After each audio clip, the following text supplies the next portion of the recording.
Maharashtra T-E-T 2026 साठी अत्यंत महत्त्वाच्या असणाऱ्या स्टेट बोर्डचे आपण चॅप्टर वाईज रिव्हिजन करत होतो. तर आजचा आपला चॅप्टर आहे बलाचे प्रकार, जो की 6वी विज्ञानमधील 10वा चॅप्टर आहे. तो आज आपण पाहणार आहोत. तर चला तर मग व्हिडिओला सुरुवात करू. प्रश्न पहिला आहे, खालीलपैकी कोणते बलाचे उदाहरण आहे, असे इथे विचारलेले आहे. ऑप्शन आहेत बसणे, उभा राहणे, चेंडूला लाथ मारणे किंवा झोपणे. तर इथे आपल्याला बलाचे उदाहरण विचारलेलं आहे.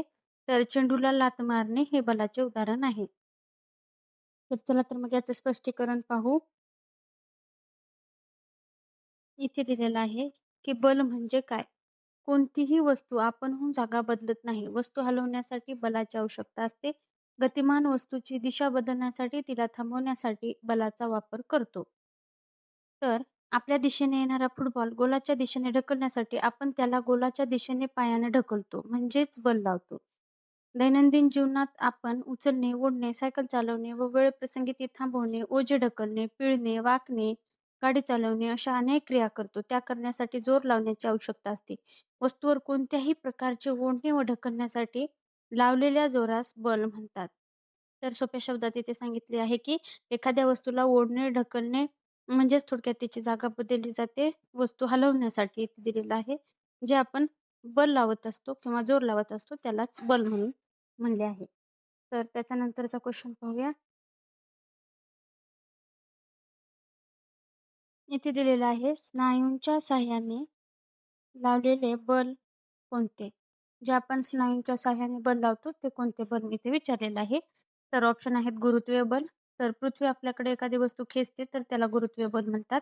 त्याच्यानंतरचं ऑप्शन आहे स्नायुबल. तर या प्रश्नाचं जे उत्तर आहे ते स्नायुबलच आहे, की स्नायूंच्या सहाय्याने जे बल लावलं जाते ते स्नायुबल. तर 2 चुंबकामधील बलाला चुंबकीय बल म्हणतात आणि जे 2 परस्पर विरोधी जे पृष्ठभाग असतात त्याच्यातून जे बल असते त्यामध्ये जे बल कार्य करते त्याला घर्षण बल असे म्हणतात.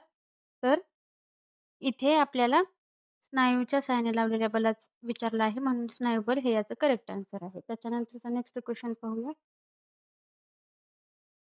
इथे दिलेलं आहे बघा.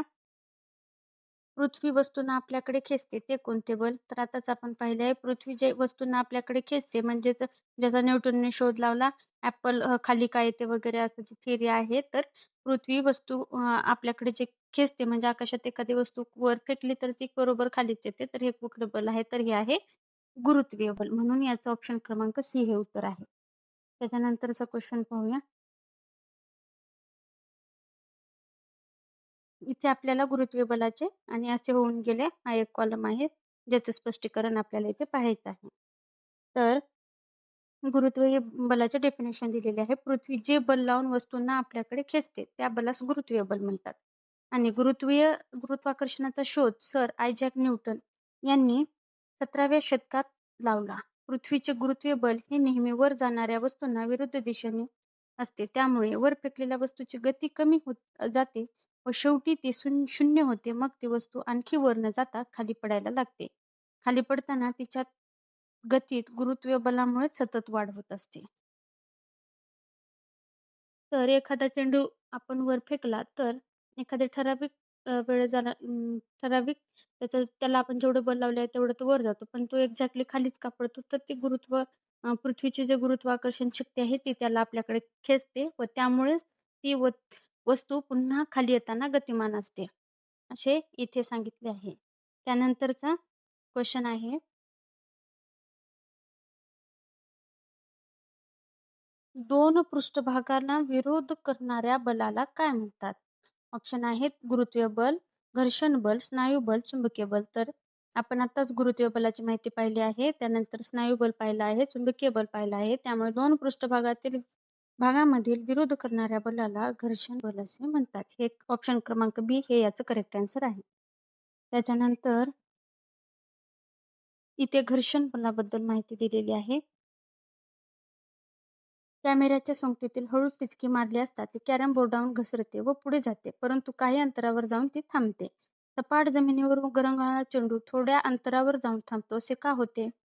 2 पृष्ठभाग एकमेकावर घासत असताना त्यामध्ये घर्षण बल कार्य करू लागते. ते नेहमीच गतीच्या विरोधात कार्य करते. म्हणजेच कॅरमची गोटी जी आहे, कॅरमच्या गोटीचा पृष्ठभाग आणि जो कॅरमचा पृष्ठभाग आहे ती आणि दोघं एकमेकावर घासत असताना, हे दोघे एकमेकांना घासत असताना तेथे जे बल तयार होते त्याला घर्षण बल म्हणतात आणि ते नेहमी गतीच्या विरोधात काम करत असते. त्याच्यानंतर सायकल चालवताना ब्रेक लावला, की थोड्या अंतरावर जाऊन सायकल थांबते. ब्रेक कसा लागतो? कोणत्या भागामध्ये घर्षण निर्माण होते? असा प्रश्न आपल्याला विचारलेला आहे. तर अ, सायकल चालवताना ब्रेक लावल्यावर टायर आणि रस्त्यावर त्या दोघांमध्ये घर्षण तयार होते आणि आपली सायकल थांबते. म्हणजे ते गतीच्या विरोधात घर्षण बल जे आहे ते कार्य करत असते म्हणून सायकल थांबते. याच्यानंतरचा जो क्वेशन आहे, इथे आपल्याला आता शेवटचा जो पॉइंट त्या चॅप्टर मधला राहिला होता तो आहे स्थितिक विद्युत बल. स्थितिक विद्युत बल काय हे शेवटच्या पॉइंटमध्ये सांगितलेलं आहे. तर कागदाचे बारीक कपडे टेबलवर पसरवले, थर्माकोलचा तुकडा किंवा फुगवलेला फुगा रेशमी कपड्यावर घासून कपड्यांजवळ आणा. प्लास्टिक कंगवा तेल न लावता केसावर घासून ती कृती पुन्हा करा. मोराचे पीस वहीच्या 2 कागदात घासून ते बोटाजवळ आणून बघा, काय आढळून येईल. आपण लहानपणी आपण शाळेमध्ये असताना हा प्रयोग करून पाहिला होता. सगळ्यांनीच करून पाहिला असेल, की कंगवा किंवा जे फुगवलेला फुगा रेशम कपड्यावर घासून तो जर कप्प्यांजवळ, तर काय होतं तर ते चिटकते. तर ते आहे स्थितिक बल, विद्युत बल. तर स्थितिक विद्युत बलाचे डेफिनेशन पाहू. घर्षणामुळे रबर, प्लास्टिक, एबोनाईट यांसारख्या पदार्थावर विद्युत भार निर्माण होतो. म्हणजे प्लास्टिकचा फुगा, एबोनाईटची कांडी किंवा मग जे कंगवा वगैरे आपण त्याचं घर्षण करतो, तर याच्यामध्ये जे आहे घर्षणामुळे विद्युत भार निर्माण होतो. अशा विद्युतभारित पदार्थाचे जे बल निर्माण होते, त्याला स्थितिक विद्युत बल असे म्हणतात. तर इथे स्थितिक विद्युत बलाचं स्पष्टीकरण आपण पाहिलं आहे. तर आपण असं दररोज चॅप्टर वाईज रिव्हिजन करत आहोत. तर अशा अजून व्हिडिओसाठी चॅनलला सबस्क्राईब करा. थँक सो मच व्हिडिओ शेवटपर्यंत बघितल्याबद्दल.